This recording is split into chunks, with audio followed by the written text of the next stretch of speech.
Hello, everyone. Great to be with you for another week discussing Palestine in our weekly review, Palestine This Week, with me, Nasim Ahmed, and my regular guest, Mouin Rabbani. Mouin, as usual, it's a pleasure to have you on the show.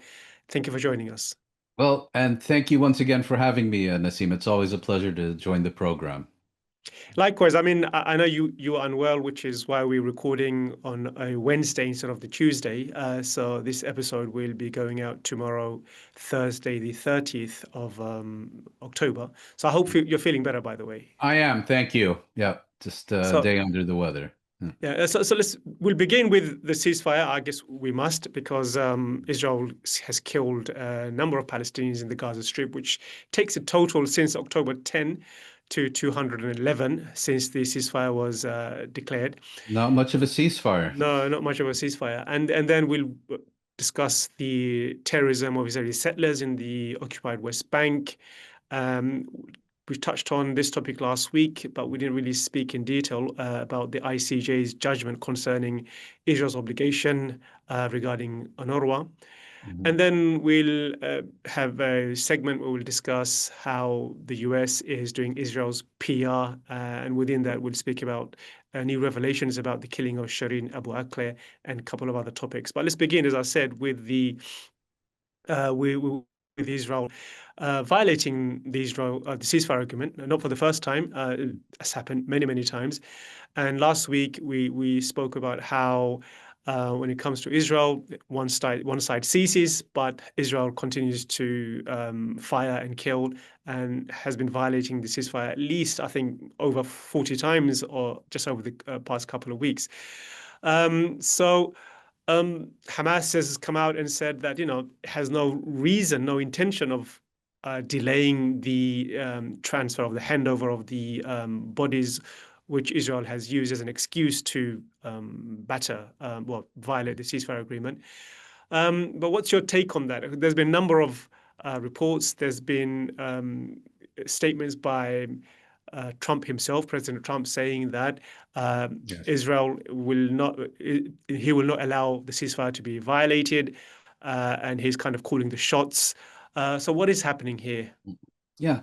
Well, as we've discussed previously, Israelis and Palestinians have reached only one agreement, and that agreement concerns only the immediate issues that were unveiled in the 29 September Trump proposal. In other words, the only thing they agreed upon was a cessation of hostilities, an exchange of captives, the entry of humanitarian supplies into the Gaza Strip, and the terms of Israeli withdrawal within the Gaza Strip.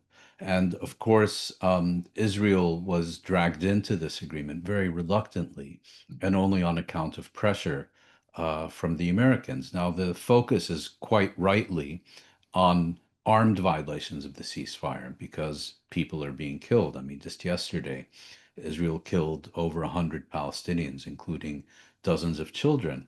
But it's worth recalling that Israel never really implemented any of the terms of the ceasefire.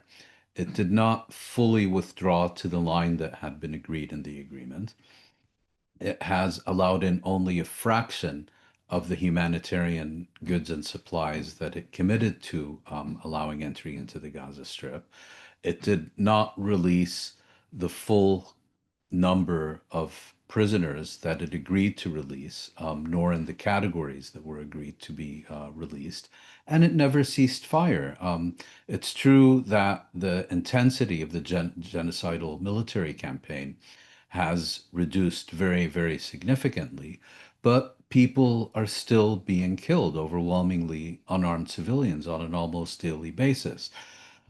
Israel claims that there are two issues here. The first is that Hamas clearly committed to handing over all living captives on the within 72 hours of the agreement coming into force, and Hamas has done so, and no one claims otherwise. The second is that Hamas also committed to retrieving and handing over all the bodies of captives in the Gaza Strip, and Hamas has handed over a number of them, I think there are about a dozen that it has not yet handed over. Israel claims that this is because Hamas is procrastinating, that it is seeking to delay the final handover for as long as possible in order to exercise leverage on Israel. And at some level, that may be true, given what Israel has been doing. Hamas, for its part, its position is, look, there are 61 million tons of rubble in the Gaza Strip. We cannot properly search and excavate these bodies without heavy equipment. And Israel has been blocking the entry of heavy equipment in the Gaza Strip. So you can hardly hold Hamas rather than Israel responsible. A few days ago, Israel did finally allow an Egyptian engineering team into the Gaza Strip. But, you know, there are still a number of bodies that, according to most accounts, Hamas has not been able to retrieve because of logistical challenges. And there are also reports, which may or may not be accurate, that Hamas is deliberately slowing the handover to ensure that Israel doesn't simply consign this agreement to the dustbin of history. In addition to that, two Israeli soldiers have been killed, or three.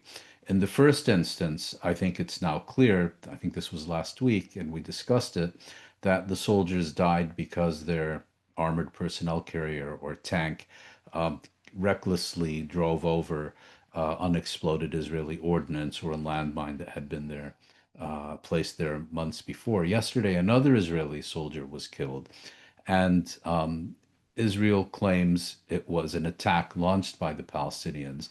There are different versions, one of which is that these militants were hiding in their base, tunnel, whatever, in the area that is under Israeli control.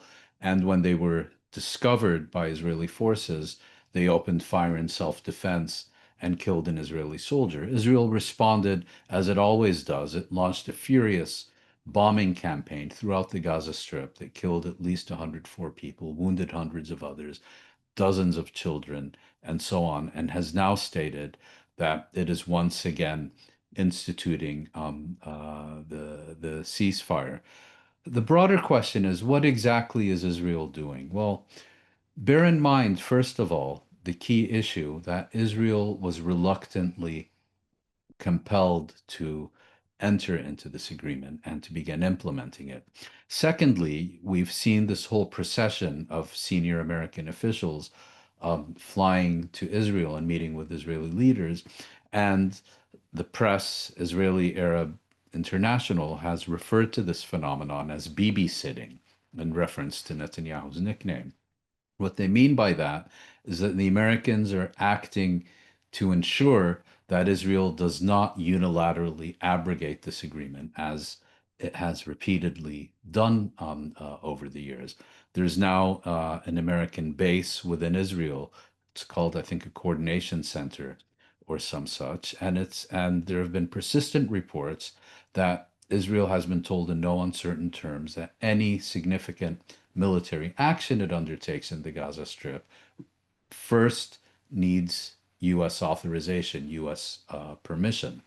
And so what Israel is trying to do is essentially to erode the terms of this agreement by, you know, a violation here, a violation there, to normalize a situation in which Israel has increasing freedom of action to launch armed attacks on the Gaza Strip without crossing an American red line. That red line appears to be to reject any resumption of full-scale genocidal hostilities.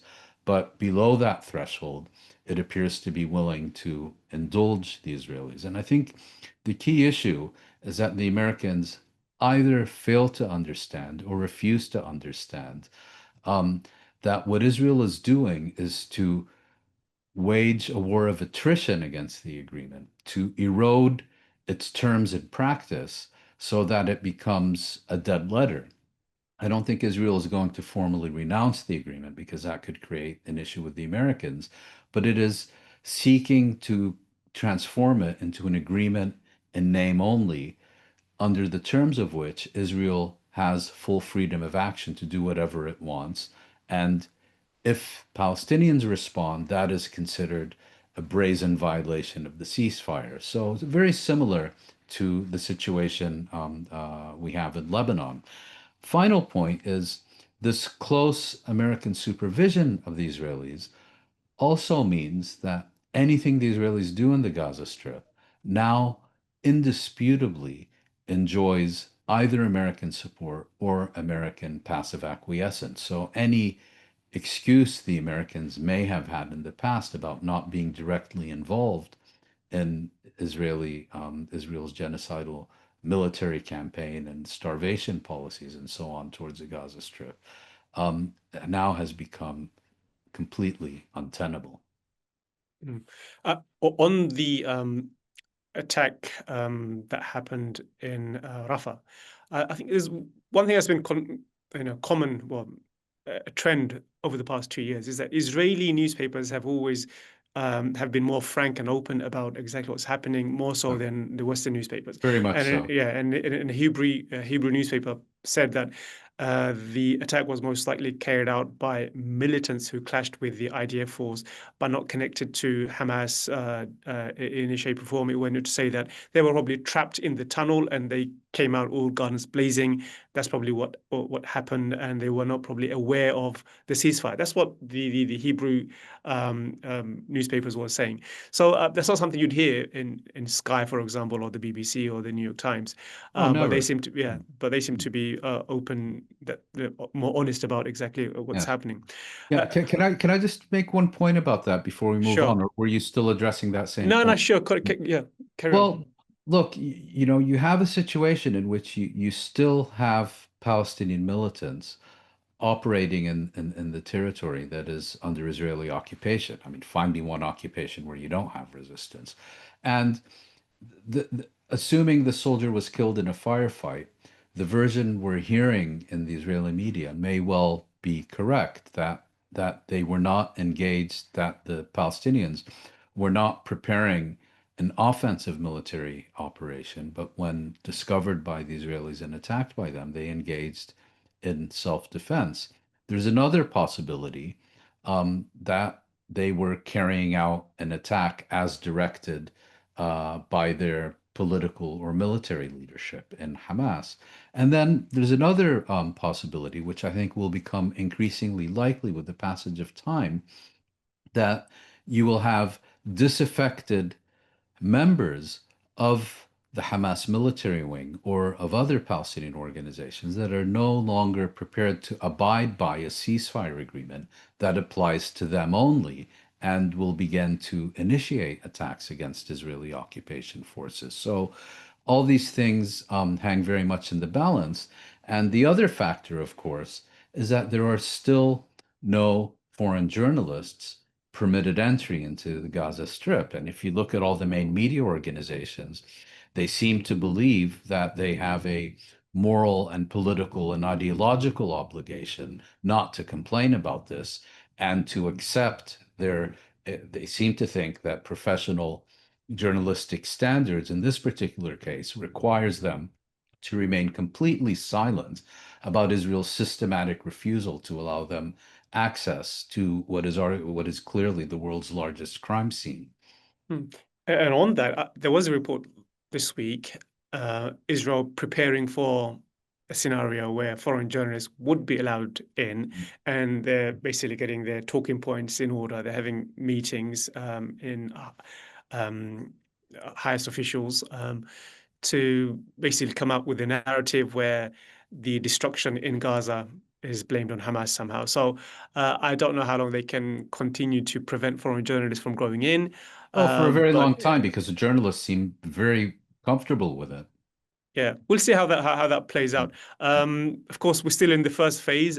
Second phase, who knows if we'll get to the second phase of the ceasefire agreement. But we can discuss that when the time comes. But for now, I wanted to turn our attention to the occupied West Bank, where we've basically been seeing pogroms and It seems an annual thing where during the olive harvest season, settlers increase their attack on the Palestinians.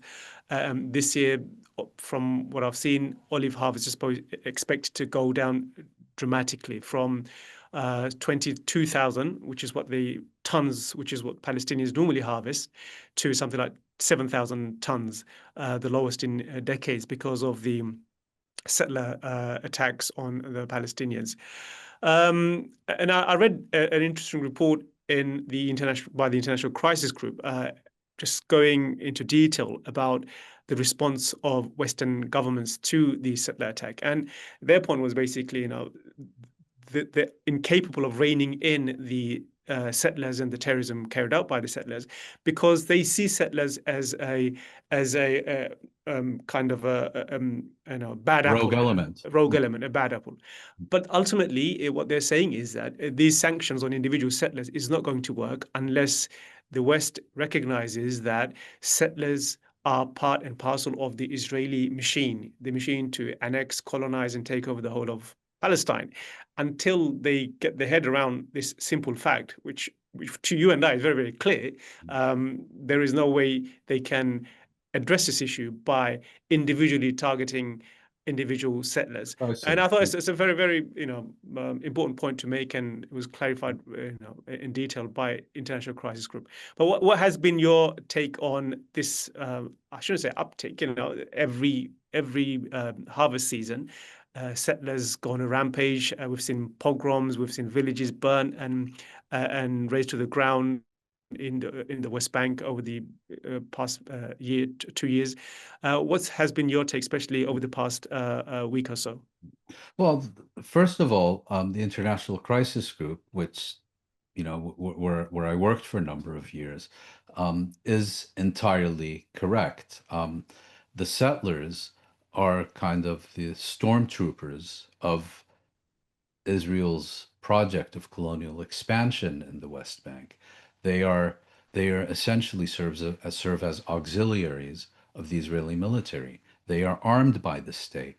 Their pogroms are accompanied by the regular army, and they are protected by the regular army, which shoots at and attacks any attempt by Palestinians to resist the settler pogroms. The settlements exist under the protection of the Israeli state and the Israeli military. The settlers enjoy all kinds of financial and economic incentives in order to settle this occupied territory. So it's fully correct to say that if you think you can address this problem by addressing the behavior of individual settlers rather than the policies of the state, which is sending them to fulfill its project, you're never going to solve anything. The other issue is that since October 2023, and this year in particular, there has been a veritable explosion in Israeli violence against Palestinians in the West Bank. And I say Israeli violence, not settler violence, because while there are the occasional raids that are conducted exclusively by settlers, the hard and fast rule is that they are always accompanied by the Israeli military as a kind of protection force.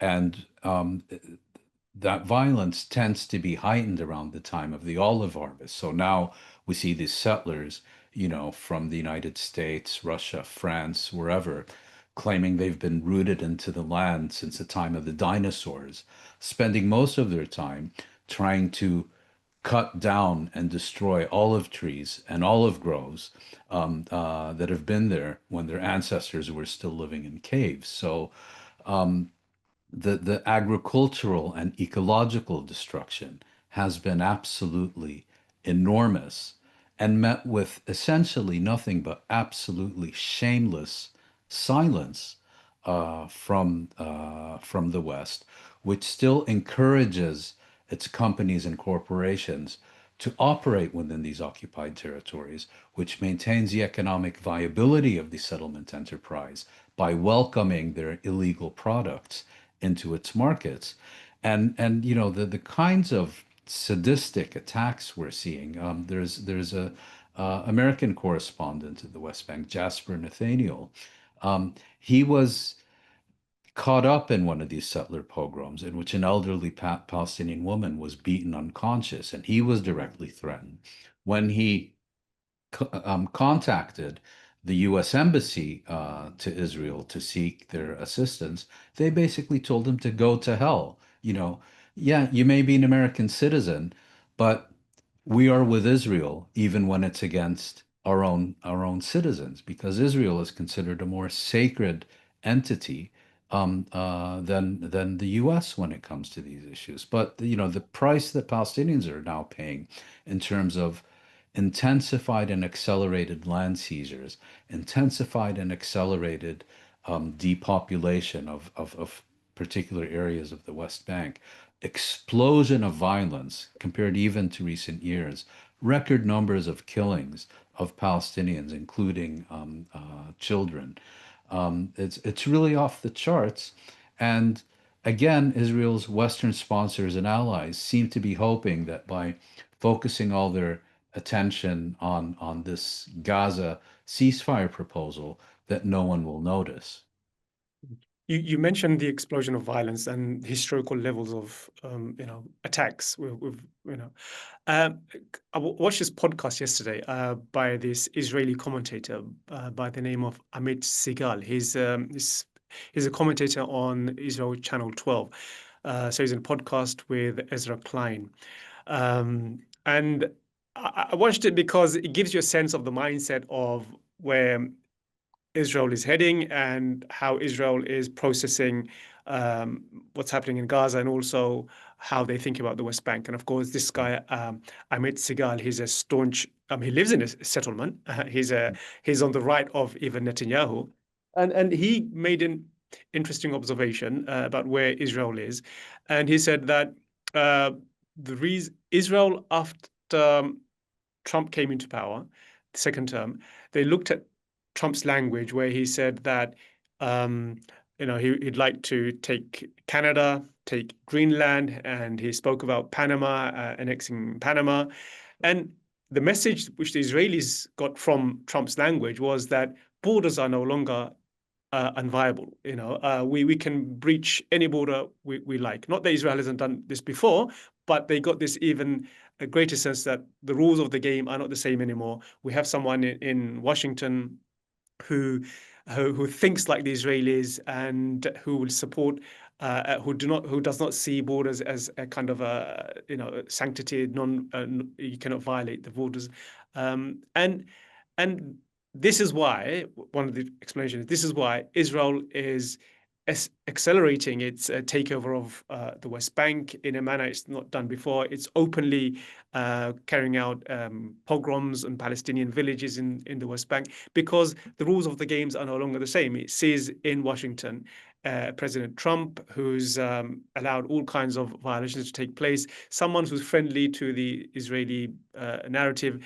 I thought that was quite an interesting observation, even though it's quite a frank and open admission of why they are doing what they're doing, which is not that Israel has ever needed encouragement, but I think they now see more of an encouragement. They see that the rules of the game are no longer the same. Trump will allow anything to pass, and that's why the West Bank is really fair game. They can take over the West Bank in the same way they've been taking over the Gaza Strip.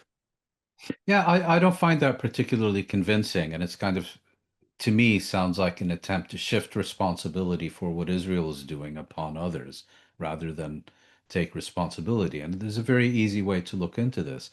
Has there been a fundamental difference in Israeli conduct in the West Bank between 2024 and 2025? In other words, the last year of the Biden administration and the first year of the Trump administration. I don't think you'll find that there has been any kind of rupture, an acceleration, intensification, perhaps, but it's really more of the same. And this idea that Israel now feels comfortable disregarding any concept of a border between Israel and the West Bank. I mean, Israel's entire project since 1967 has been to erase that border, regardless of who was in power in Washington. So I'm not quite sure where he's coming from.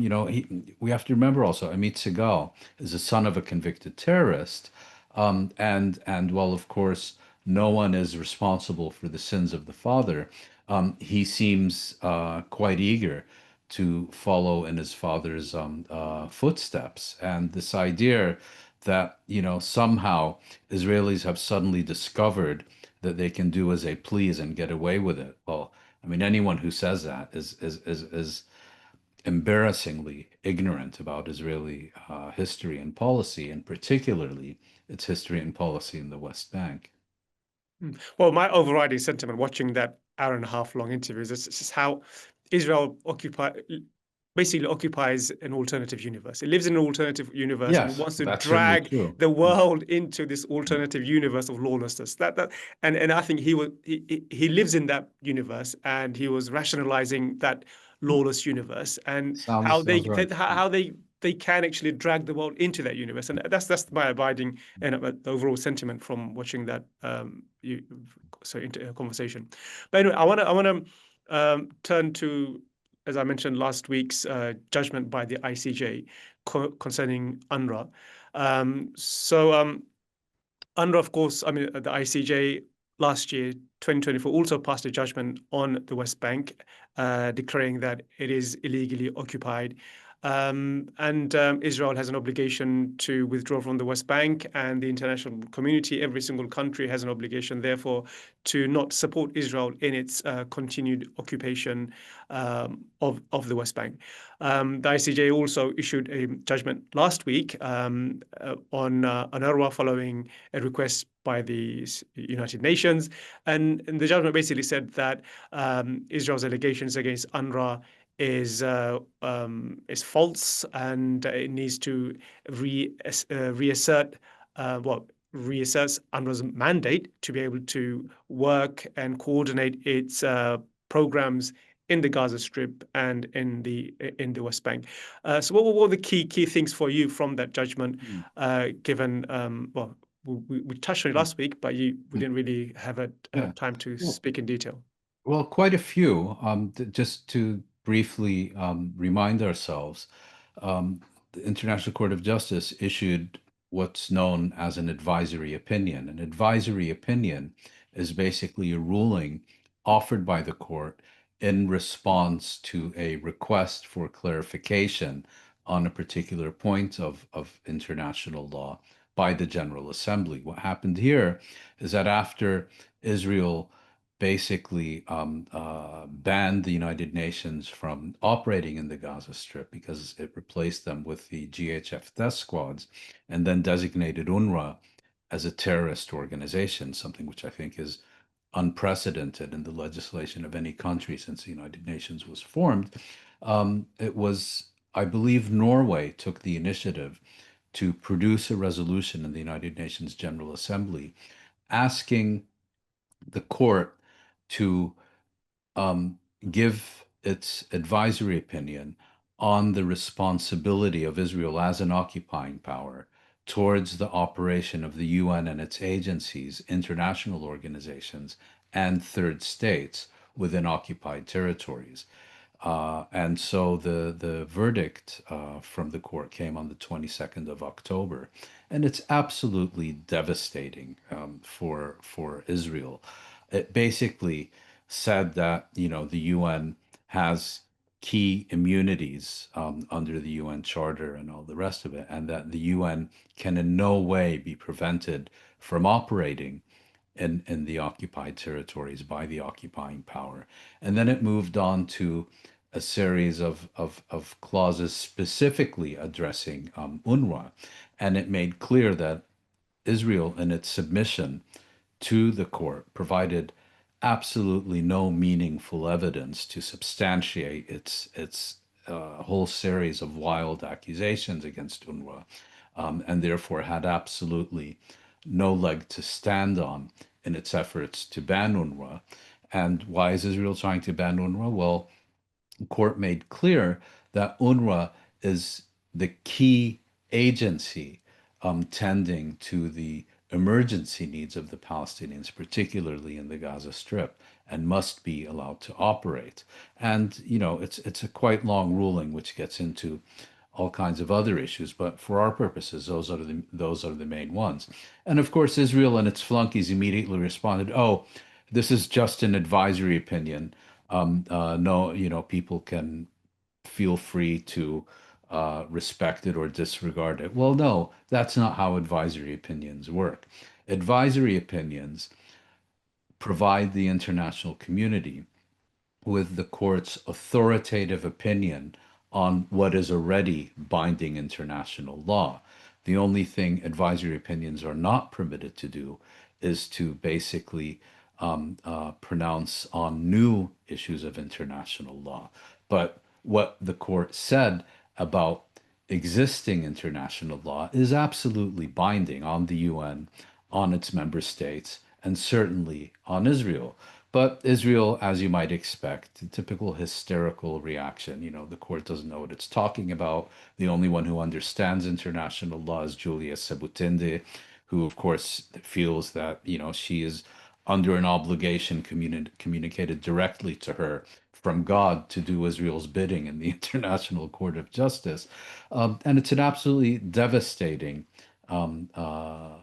ruling by the court against Israel's efforts to control the presence of the United Nations and other humanitarian and development agencies in the occupied territories. Will it change anything on the ground? Today, no, because Israel has the full support of its sponsors and allies to ride roughshod over, in the most lawless fashion imaginable, over any of its international obligations. But it's something that will come back to haunt Israel, not least in the genocide case that is still at the court. Yeah, that's right. I mean, UNRWA has been the main provide for education, for health, for all kind of services. And by denying or blocking UNRWA, you're basically blocking Palestinians the right to these basic provisions. And that's the main conclusion, I guess. And in the long term, it will work against Israel. But also, I mean, on your point about advisory opinion, wasn't the UN partition plan advisory opinion as well? It was not No, binding, was it? no, it wasn't. Yeah. No, and So, sorry to interrupt you. In fact, when the General Assembly was, excuse me, when the United Nations General Assembly was considering the draft resolution on Palestine, which presented the General Assembly as it then existed with two options, one for a federal state and one for partition. The Arab delegations to the UN, in fact, recommended to send the issue to the International Court of Justice and to have the court pronounce on the legality and legitimacy of the partition of Palestine. And this was rejected, I think, primarily by the Americans and the Soviets at the time. If I could just make one more point about UNRWA, the advisory opinion also makes clear that UNRWA is entitled to compensation for all the death and destruction that Israel has sowed upon its premises and its personnel during the Gaza genocide, and also raises the issue of accountability. yeah, let's now move to another subject. I want to basically compress two stories into one, Yeah. and both stories really are to do with how the US is doing Israel's public relations work. There is a term where I think someone, I can't remember the analyst, who described the US as being Israel's lawyer. And I guess these are two examples of that. The first is an article which was published in the Washington Post by a member of an Abu Shabab gang, basically putting all the blame on on Hamas and looking forward to this new status quo where we have a yellow line. Israel controls 52% and Hamas, I think 54%, and Hamas controls the rest. And And that article was basically pushed by the State Department in his tweet. But the bigger story is the one about new revelations to do with the killing of Shireen Abu Akleh in 2022, where one of the investigators he's come out and said that he knew the conclusion they reached was that this was an intentional killing by the Israelis, but the Biden administration did not allow that conclusion to become the public determination. So it's kind of a shameful outcome. And what stood out for me, and I'll get your thoughts on that afterwards, is that and I'm quoting him, he said that um, this was the one that probably bothered him the most. He's talking about all the number of instances where they've had to massage their findings on behalf of Israel. But the killing of Shireen Abu Akleh was the one that bothered him the most. Why? Because they had every evidence to show that it was Israel. But even then, they had to change their conclusion for on behalf of Israel. For yeah. So your thoughts on that? Yeah, I unfortunately can't remember this officer's name, but I think he is just concluded. Colonel Gabavich. Yes, and he has just concluded, I believe, a 30-year career as a U.S. military investigator, and he had apparently made his findings or communicated his findings anonymously recently, but now that he's retired, he's speaking out openly under his own name. And what he said is that his investigation, and I believe he was the one who was the chief investigator into the killing of Shireen Abu Akleh, and the reason is that she was a U.S. citizen. And he said that when you look at all the evidence, the only possible conclusion is that she was deliberately killed by the Israelis. He said there is no way they could not have known that they were deliberately killing a journalist in Jenin refugee camp on that fateful day. The only question that he is unable to answer is whether they knew the precise identity of the journalist they were killing. In other words, was it a targeted summary execution of Shireen Abu Akleh as such, or was it a targeted summary execution of a journalist wearing a press vest and helmet and so on? And what subsequently happened is that his commanding officer, and even more so the government in Washington, actively colluded with Israel to cover up this despicable crime and to present it to the American public and the world at large as an unfortunate, tragic accident. And I spoke earlier about the recent threats made by settlers in the West Bank to the American journalist Jasper Nathaniel. And what this demonstrates is that, the U.S. loves to talk tough and posture about, if you so much as touch a hair on the head of an American citizen, we will pursue you to the ends of the earth and all this other cowboy talk. But in reality, Nasim, there is no government on earth that colludes as actively as does the United States with a foreign government to cover up, to conceal, to suppress evidence about the arrest, the torture, the imprisonment, even the murder of its own citizens. The killing of American citizens of Palestinian origin by Israeli soldiers and settlers in the West Bank is a regular occurrence. What is the response of the American government to these killings? They really get active, not for justice or accountability, but in order to conceal, in order to collude with the killers so that they can have total impunity in the murder of their own citizens. It's really quite extraordinary, particularly so when you listen to all this tough cowboy talk coming out of Washington. You know, all the posturing. You touch a hair on the head of an American citizen, we will pursue you to the end of the earth. Well, what really is happening is that Washington is going to the very end of the earth and then very much farther to collude with the foreign government to ensure that it can murder its own citizens with impunity. And in this case, um, that of one of the most outstanding journalists that have worked in Palestine throughout the past 100 years. Um, Now, the other story you mentioned is this opinion piece in the Washington Post.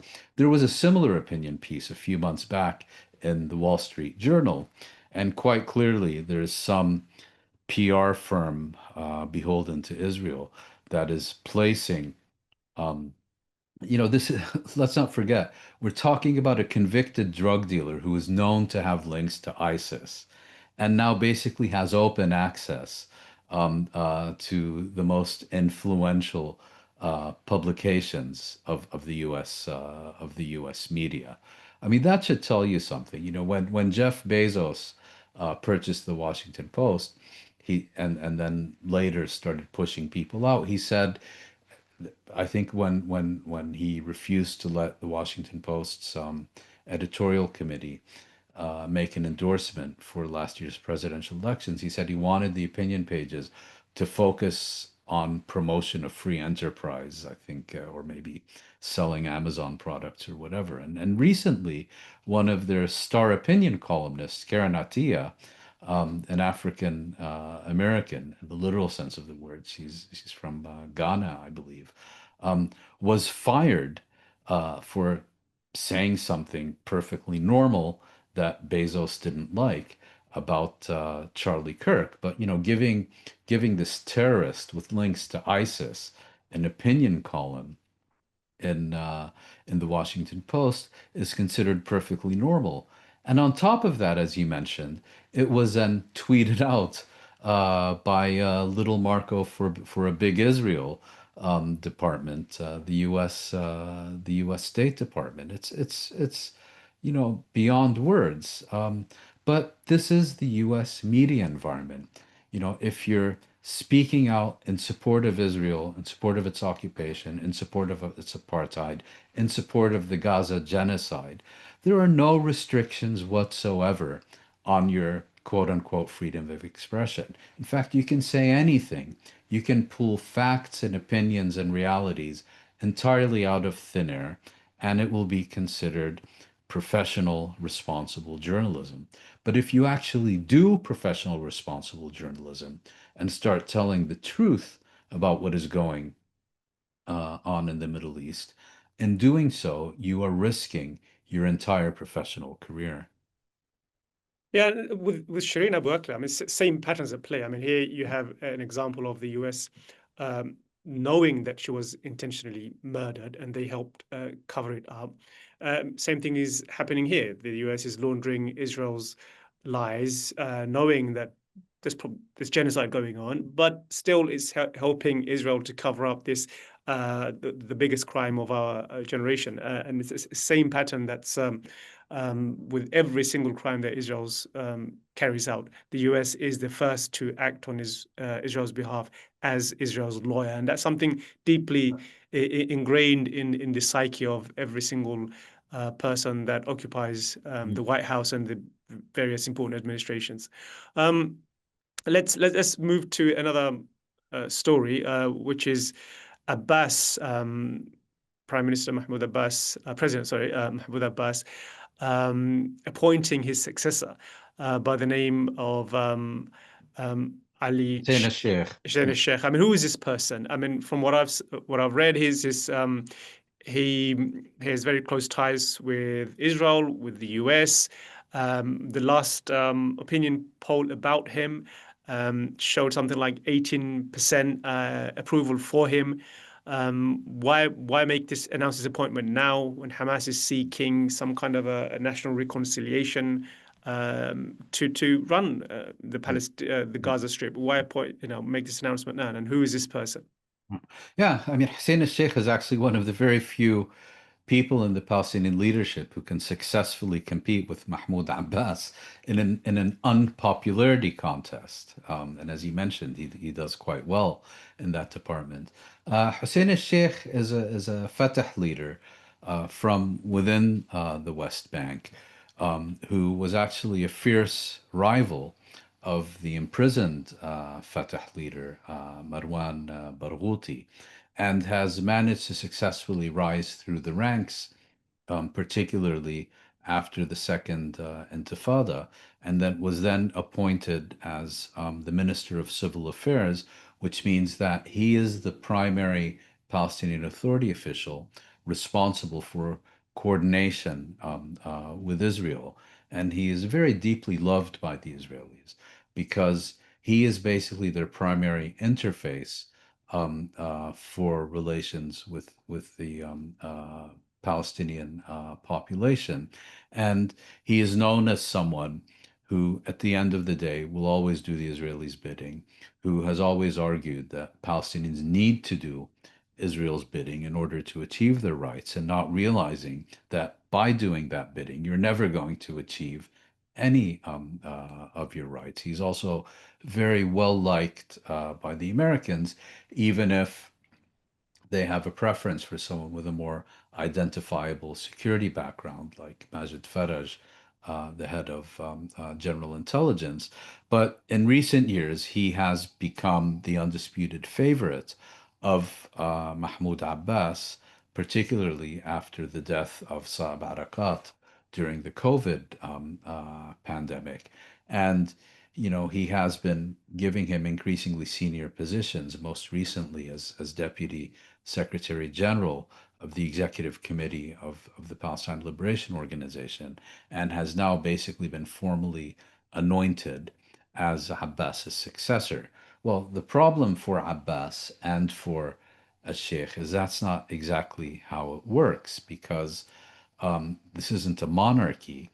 And as Abbas himself knows from how he came to basically monopolize all the leadership positions in the Palestinian Authority and Palestinian National Movement, you need to either be appointed, selected, or elected. And so the big question for Hussein al-Sheikh is, once his patron is no longer on the scene, how much power will he actually be able to exercise and mobilize? And I suspect it's not going to be an easy ride for him, because unlike the situation that existed in the immediate aftermath of the killing of Yasser Arafat, where there was a consensus among the various rival power centers to settle on Abbas as the least threatening candidate to their various interests, I don't think you're going to find a similar consensus among rival claimants to power once Abbas is gone. And it will be very, very difficult for Hussein al-Sheikh to turn this appointed successorship into a reality of leadership. So I mentioned earlier about Hamas calling for some kind of a national consensus, and whatever comes out of that is the entity that will govern Gaza and going forward the Palestinian issue. Yes. I mean, do you think the PA actually wants that, or do you think they want to carry on as they are, like a fiefdom, Abbas appointing his successor, and then they continue to benefit from the occupation the way they have? I mean, what do you think? Is it in their interest to have some kind of a genuine national reconciliation with all the Palestinian faction, including Hamas? Well, here I think we need to distinguish between the Fatah movement and the Palestinian Authority, and particularly its titular leadership, embodied in the person of Mahmoud Abbas. As far as the Fatah movement is concerned, we already have an agreement. It was reached in Beijing last year. It was confirmed in Cairo, and has now been further clarified in Cairo. Fatah, Hamas, and the other Palestinian factions have all agreed that the governance and administration of the Gaza Strip must be a Palestinian administration appointed by Palestinians, beholden to Palestinians, and in the initial phase, cannot be monopolized by any Palestinian movement, and that neither Fatah nor Hamas nor anyone else should have representatives on this body, and that this 15-member committee should consist of Palestinians who remained in the Gaza Strip during the genocide. That's all already been agreed and is now being promoted, particularly by the Egyptians in Washington. The second thing they have agreed on is that the organic relationship, territorial and political, between the West Bank and the Gaza Strip must be maintained. And so the structure I just discussed can only be a transitional one, leading to the reunification of the West Bank and the Gaza Strip under a single administration. And the third thing they agreed on is that the national movement, the PLO, needs to be rejuvenated on the basis of the participation of all. So that's what the factions, including Fatah, have agreed to. Abbas, I don't think, is going to accept this. He's routinely proven to be the insurmountable obstacle for Palestinian national unity and reconciliation because he believes that even an agreement that excludes Hamas, if it is reached as a result of negotiations with Hamas or with the consent and endorsement of Hamas, will be something that the Israelis and the Americans will object to, and thereby weaken his authority. So I think he will once again seek to undermine this. And if he indeed does so, it will just once again prove a point, if I may, that I have been making for many, many years, that overcoming the very, very serious challenges that Palestinians have been dealing with for decades in terms of reconstituting and rejuvenating their national movement can only be seriously addressed once Mahmoud Abbas is no more. And just sticking on that for one more point, national reconciliation. That's we've been discussing. Well, Palestinians have been discussing things for many, many, many, many decades. Yes. The fact that they cannot or are unable to reconcile and unify as one entity, is that by design? Would you is that Israel intentionally playing or sabotaging, putting all kind of roadblocks against any form of Palestinian reconciliation? Because Palestinian reconciliation ultimately means that Israel has someone to negotiate with. Palestinians can take charge of their own destiny, and Israel can no longer say we don't have a partner for peace. So one of the arguments Israel has had is that there is no leadership. Palestinians are fragmented, and that's been by design. That's how you see it as well, isn't it? Well, yes and no. You're certainly correct that the Israelis have worked very hard to promote and maintain and prolong Palestinian fragmentation. It's certainly true that the Americans and especially the Europeans are absolutely opposed to any Palestinian unity that includes Hamas. But we're not talking about divine commands here. The Palestinians, should they so choose, could very easily present Israel and the others with a fait accompli and say, this is how we have decided to reconstitute and rejuvenate our national movement and political system. Take it or leave it. I mean, did the PLO wait for Israeli or American or European permission when it was launched or began accepting the guerrilla movements within its structure? Of course not. And yes, there are multiple Palestinian forces that are invested in the continuation of the schism because they benefit from this in various ways. And yes, you can find forces both within Fatah and within Hamas who are invested in the schism. But ultimately, the reality is that these two movements and others have repeatedly reached agreements, and they have ultimately run into the insurmountable obstacle known as Mahmoud Abbas. And so, while his removal in and of itself is not the solution, it is a precondition to a solution. And then, when you have people who are willing to put Palestinian interests ahead of Israeli or American or European ambitions and desires, then we can really talk seriously about how to move forward as a Palestinian national movement. I've got two more questions to ask, Mouin. The first is something you personally have supported. More than 300 writers, scholars, and public figures have refused to write or contribute to the New York Times, accusing the Times of laundering Israeli lies. And also, I mentioned Lawyers for Israel. New York Times has definitely been one of the most vocal lawyer on behalf of Israel in so many ways. So just why did you sign the letter? Yeah, I was actually a reluctant signatory. About 20 years ago, I was once or twice asked to contribute a few hundred words to a forum curated by the opinion page of the New York Times.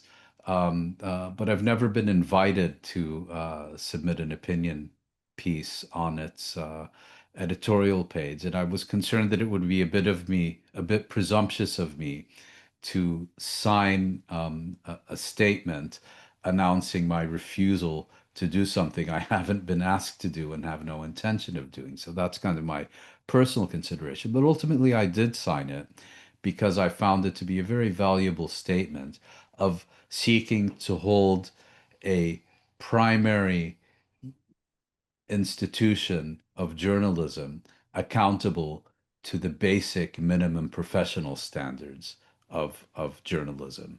And as the title of this petition says, genocide is not an opinion, and you can't relegate any mention of genocide only to your opinion pages, and even then, almost never. And the New York Times has played an absolutely vital role in manufacturing consent for the Gaza genocide, including their absolutely shameless peddling of this fake narrative of mass rapes on October 7th, and promoting this idea that there was a Hamas Pentagon under Al-Shifa Hospital and all the rest of it. And about 300 authors and writers and former contributors to the New York Times opinion page and so on, all signed the statement saying basically, unless the New York Times begins observing basic professional journalistic standards, that they would refuse to contribute to the New York Times opinion page. I've never been asked to. I don't expect to ever be asked to, but if I am, I won't. One of the reasons given by the signatories, he tweeted about it, and he said, I think this is a line worth mentioning. The New York Times basically, through its opinion pieces, creates plausible deniability Yes. of its blatant bias that is in the news coverage. And this news coverage is where it peddles and launders Israeli lies. And you mentioned the allegations of rape, and one of the blatant articles, screams without, was it? I forgot the name of the Screams title. without evidence. Yeah, screams without, something like that, and that was one of the big, I would say, the most blatant act of journalistic malpractice that we saw Yes. over the past 2 years, and there's so many questions that was raised Yeah. about it. But as I And I'm said, sorry to interrupt you, Nasim, but let's not forget the New York Times played an absolutely central role in pushing this thoroughly false narrative about Iraqi weapons of mass destruction prior to the illegal 2003 invasion and occupation and destruction of Iraq. It ultimately threw one of its correspondents overboard as a result. But one thing that the signatories of this latest petition are asking is also for the New York Times to hold itself accountable for its journalistic malpractice, and this time to do so in real time while lives are still being extinguished on a daily basis. let's finish on this question. Some of our viewers may not know this commentator called Sami Hamdi. He's been quite vocal on his platforms and been touring the US, UK, many other countries, speaking about Gaza and Israel Palestine. So he was he was basically detained by ICE, and it's becoming quite a trend, and it seems like you have people like anti-Muslim figures like Laura Loomer, who wield so much power. All they have to do is Loopy Loomer. Loopy Loomer. All they have to do is complain to the White House, and someone from Washington will take their complaint and do make arrests and whatnot. So this is an example of Sami Hamdi, who's and again I should mention that this comes on the back of a massive spike in anti-Muslim rhetoric and hatred that you see on social media, especially directed at Zohran Mamdani, with only a week and a bit to go.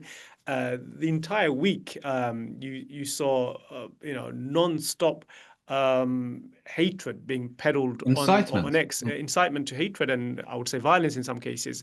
Yeah. And his detention comes in that context as well. So yeah, what's your thoughts on that? Yeah, it's extraordinary. I mean, Sami Hamdi, who's a British journalist or commentator, I'm afraid I'm insufficiently You're familiar right. with him, Yeah, has a British. valid US visa, came to the US, was basically detained, and informed his visa has been revoked on account of his opinions.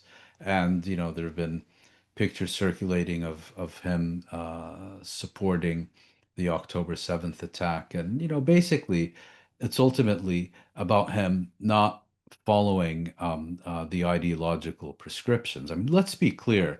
If Sami Hamdi had come to the US because he was going to do a speaking tour saying that every single Palestinian child needs to be killed, beheaded, and placed in an oven, and every Palestinian woman should be raped, and every Palestinian man should be hung from the gallows, he would have been welcomed. He would have had absolutely no issue. But stick up for Palestinian rights, and you've got a very serious problem. You'll be eating Cajun food in a Louisiana prison. And what we're seeing now, particularly in the closing stages of the New York mayoral election, is Israel and its apologists and flunkies realize they have lost the argument. They realize that Israel is an irretrievably damaged brand that cannot be revived. And so, if you can't defend Israel, and you can't attack and dehumanize the Palestinians with the same impact that you could do previously. Well, polling commissioned by the Israeli Foreign Ministry have shown that the one issue that still resonates quite broadly with Western publics is a fear of Islam and a fear of terrorism by Muslim militants. So there's a whole campaign going on now. The problem is not Israel, it's Islam.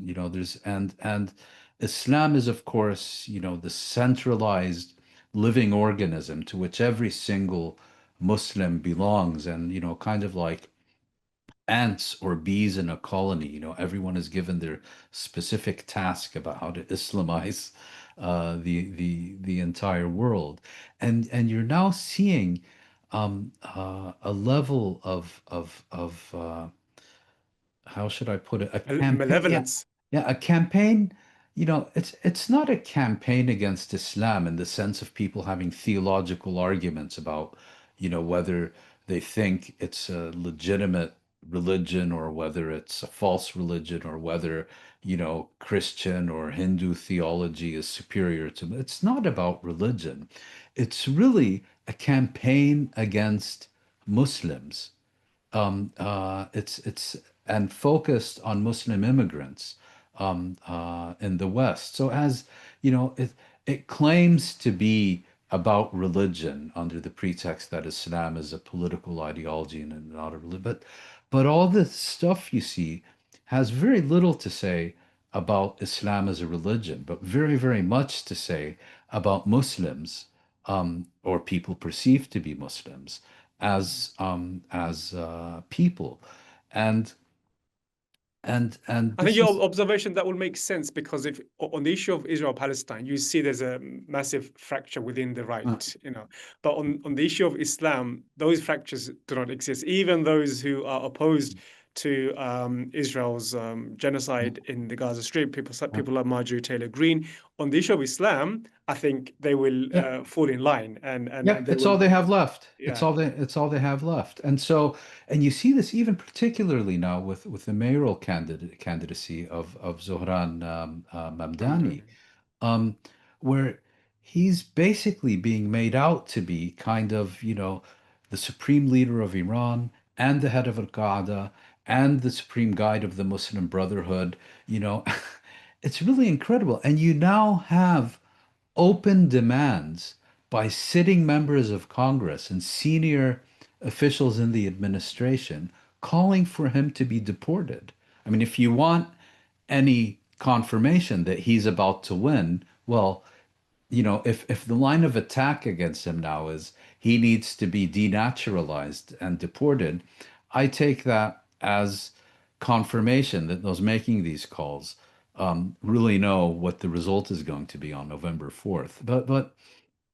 But the really exponential explosion of anti-Muslim incitement, and it bears so many similarities to what we saw in the late 19th century and early 20th century, when you had a massive wave of Jewish immigration from the Russian Empire in Eastern Europe to Western Europe and North America. And many of the tropes and accusations and fears and scaremongering and so on are are virtually carbon copies of what we saw then. And of course, we know how it ended for the Jews of Europe eventually. And we're already seeing how that is being used to promote and defend and justify the Gaza genocide. Yeah, let's just hope it is really because of Mamdani and this Mm, trying to scaremonger everyone, all of New York and the US, against mm, voting for him. And mm. let's wait and Yeah. see. And Thank, I mean, do these people really believe that this is an argument about, is my prophet better than your prophet, or is my God greater than your God? No, it's about people. It's about dehumanizing people. It's about delegitimizing their very existence, and particularly their participation in the political process. mm. On the previous point, I think there's this couple of guys on the right who have actually realized that they're actually being played. This is not really Yeah. about Muslims or Islam. This is, again, a couple of influential figures in the social media platforms who've realized that they've lost on the Israeli debate and just now changing tactics. And they realize they don't want to be played. They know this is the game that's being played now, and they don't want to be a pawn in that game where they're making you 1 minute, criticize Israel, another minute Yeah. you're going after Muslims. Yeah. So Mm. that's a good sign, I guess. Okay, Mm. Moin, as always, pleasure speaking to you, And and you, Nasim, thank you very much. see you next week. And see you also. Thank you for tuning in. Bye bye.